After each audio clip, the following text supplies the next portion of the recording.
वाराणसी में एक निजी कार्यक्रम में शिरकत करने पहुंचे हास्य कलाकार राजू श्रीवास्तव। कार्यक्रम में राजू श्रीवास्तव ने अपने पुराने अंदाज में ही लोगों को खूब हंसाया। कार्यक्रम में राजू श्रीवास्तव के साथ महिला सशक्तिकरण की मिसाल बन उदाहरण पेश करने वाली गीता फोगाट ने भी शिरकत की। इस मौके पर गीता फोगाट ने महिला सशक्तिकरण को बढ़ावा देने पर बल दिया।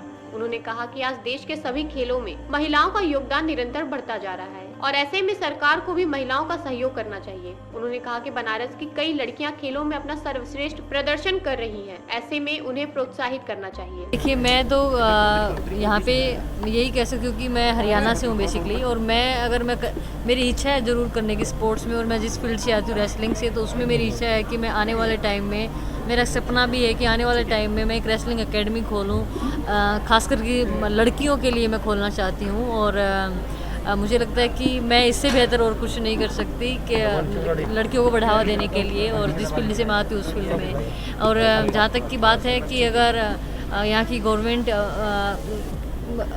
हालांकि काफ़ी सपोर्ट कर रही है, काफ़ी लड़कियाँ मैं देख रही हूँ, यूपी से भी। मैं अभी हाल ही में नेशनल कैंप में हूँ, तो कुश्ती में नहीं, बाकी के दूसरे स्पोर्ट्स में भी लड़कियाँ काफ़ी आगे आ रही हैं। लेकिन अभी वही धीरे धीरे समय बदल रहा है, थोड़ा बदलाव हुआ है और बदलाव की भी ज़रूरत है। देखिए, सबसे पहले मैं बताना चाहूँगी कि यूपी से हमारे कुश्ती में भी जो मेरी काफ़ी सीनियर हैं, अलका तोमर जी हैं, वो भी उन्होंने भी काफ़ी वर्ल्ड में भी उन्होंने वर्ल्ड मेडलिस्ट हैं, अर्जुन अवार्डी हैं, तो वो भी यूपी से ही आती हैं। और दूसरा जो कि बनारस से जो हैं, जो सिंह सिस्टर्स हैं, वो भी बनारस से ही आती हैं। तो ऐसा नहीं है कि यहाँ से भी लड़कियों ने काफ़ी नाम देश का रोशन किया है और स्पोर्ट्स में आगे बढ़ी हैं। तो मुझे लगता है कि यहाँ के लोगों को उनको देख करके को अपना प्रेरणा मान करके उनको आगे बढ़ना चाहिए। और ज़्यादा से ज़्यादा मैं कहूँगी कि स्पोर्ट्स में भी, अगर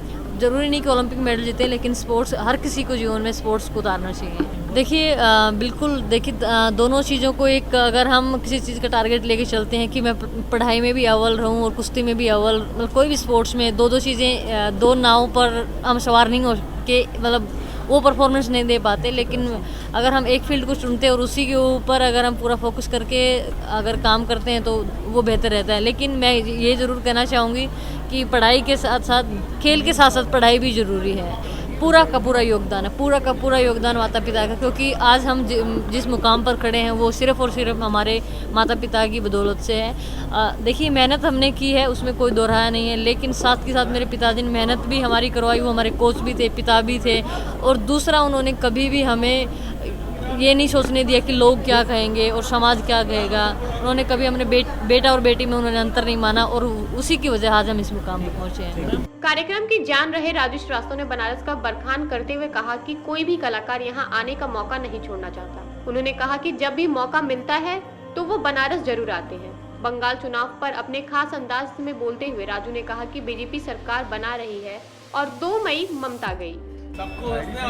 सबको हंसाने के लिए आए हैं, और बनारस ऐसी पावन भूमि है जहाँ का मौका कोई कलाकार छोड़ता नहीं है। और जब भी मुझे ये अवसर मिलता है मैं दौड़ा आता हूँ मुंबई से। और ये एक तो कला नगरी भी है, सांस्कृतिक नगरी भी है, देव नगरी भी है। तो मेरा मानना है कि जो कलाकार बनारस में सफल हो गया उसको पूरे हिंदुस्तान में सफल होने से कोई रोक नहीं सकता।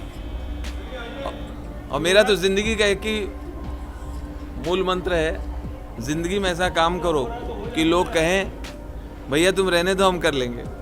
मैं सारे देखने वाले भाई बहनों से कहूँगा कि बस सौहार्द बनाए रखें, मोहब्बत बनाए रखें, और अपने बीच आपस में दूरियां ना आने दें, गलतफहमियां ना आने दें, और भारत माता को सबसे ऊपर रखें। अरे कोरोना से बड़ी हालत ख़राब है भाई। पहले हम किसी घर जाते थे तो अगर उनके घर में कुत्ता है तो कुत्ता झपट पड़ता था, तो कहते थे घबराओ नहीं आ जाओ उसके इंजेक्शन लगा है। अब उन्हीं घर जाओ तो कहते हैं आ जाओ घबराओ नहीं, हमारा इंजेक्शन लगा है। क्या कर देंगे जी, बस बीजेपी सरकार बना रही है। 2 मई ममता गई। पेश है न्यूज बकेट हिंदी मासिक पत्रिका। पढ़ें इस महीने की पूरी खबर विस्तार से हमारे न्यूज बकेट की मैगजीन में। हमारी ई मैगजीन को मुफ्त में पढ़ने के लिए अभी लॉगिन करें www.newsbucket.in पर। इसके अलावा रोज की ताज़ा खबरों के लिए हमारे YouTube चैनल को तुरंत सब्सक्राइब करें।